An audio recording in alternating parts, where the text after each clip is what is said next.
Welcome once again to a devotion from William J.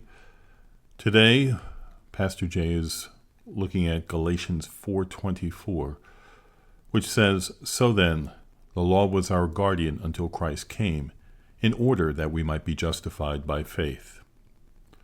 William J. writes, "What law is Paul speaking of? Three kinds of law were given to the Jews. It is not necessary to ignore the first two kinds, even though our focus is on the third. The first is the judicial. This regarded their policy as a nation, regulated their conduct toward each other, and determined their civil crimes and penalties.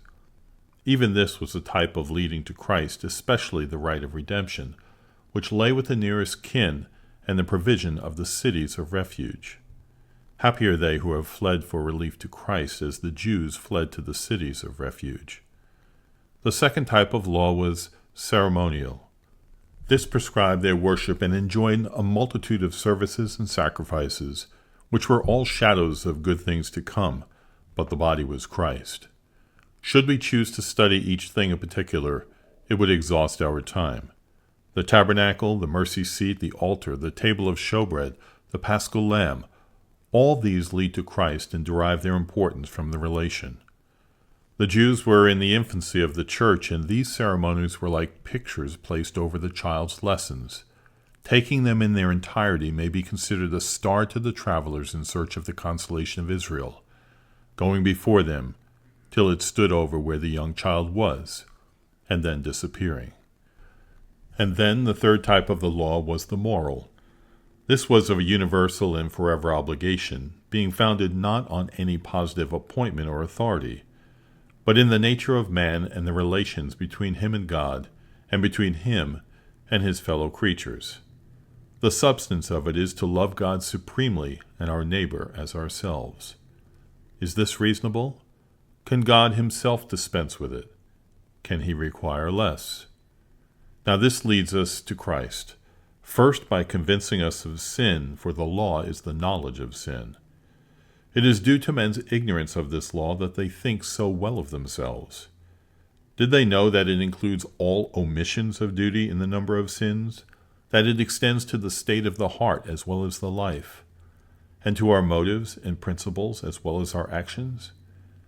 If they knew, they would enter into self-abasement and cry out as the psalmist, "Enter not into judgment with your servant, for no one living is righteous before you."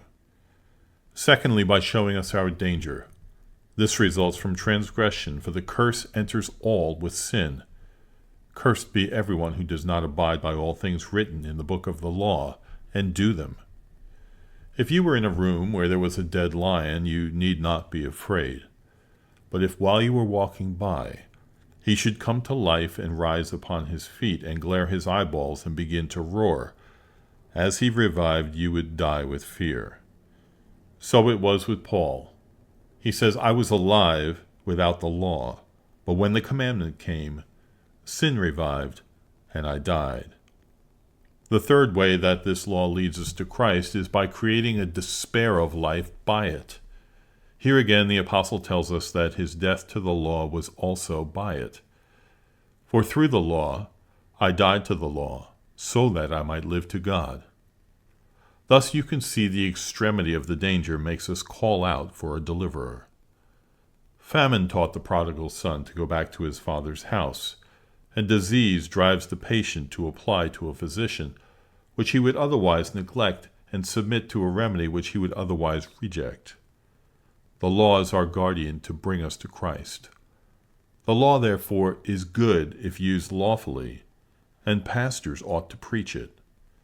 Some preachers speak of the law more than others, but let none question the genuineness of their conversion because they have not experienced much terror and distress. This terror and distress are a way of creating a knowledge of the need for a Savior, and that design is answered if we are brought to Christ and acquiesce to his salvation. Everyone, therefore, that has heard and learned of the Father comes to him, and he can find encouragement nowhere else. And whoever comes to me, I will never cast out. Thank you for listening. Hope to see you next time.